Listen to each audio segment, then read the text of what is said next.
Welcome to the first episode of In the Spotlight with Fridah. This is where we bring stories to the forefront, whether it's inspiring journeys, important conversations, unique experiences from places we visit, or current events that deserve more attention. If it matters, we're gonna put it in the spotlight. So let's dive in and get started. Today, we are tackling a pressing issue. The Kenyan government plans to clear parts of our most critical forests for the purpose of infrastructure. Now, development is necessary, but can we sacrifice our natural heritage in the process? Several forests are under threat.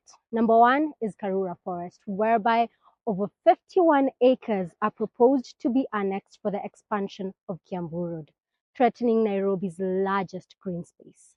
Number two is the Aberdare Forest, a 52-kilometer road could cut through this key water catchment area that supplies about 80% of Nairobi's water through the Nyanduma and Sasumwa Dam. Number three is the Ololua Forest, facing land privatization with about 30% of the forest at risk. Number four is the Swamp Forest, set to be cleared for the development of a border town at the Kenyan-Ugandan border, impacting agriculture and local ecosystems. And finally, Mau Forest, Kenya's largest water catchment area, is losing tree cover due to deforestation and encroachment. As of 2021, Kenya's forest cover stood at 8.8%, falling short of the constitutional target of 10%. These forests are not just landscapes. They regulate climate, support wildlife, and provide resources for millions of Kenyans. Destroying them means risking water shortages, biodiversity loss, and long-term environmental damage.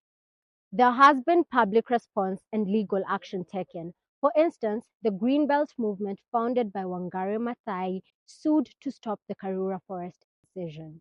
A court suspended the 4.4 billion Aberdare Forest project due to environmental concerns. Greenpeace Africa has launched a petition asking the Kenyan government to stop forest destruction and reinstate the logging ban. Conservationists continue to oppose the deforestation of these forests. The resistance shows that people care, but will their voices be heard? The Kenyan government plans to plant 15 billion trees by 2032 through the national program, aiming for 30% forest cover by 2050. But does this align with clearing forests for infrastructure? Can the government truly protect its forests while cutting through them? And does planting trees in one area justify destroying natural ecosystems in another? Wangari Maathai once said, "What we do not understand is that we humans are only part of this ecosystem. And when we kill part of this system, we are killing ourselves. That's what we need to understand, that this ecosystem must remain as it is. It must be sustained, because in its survival depends our own. What do you think? Should infrastructure come at the cost of our forests, or should we find a better way?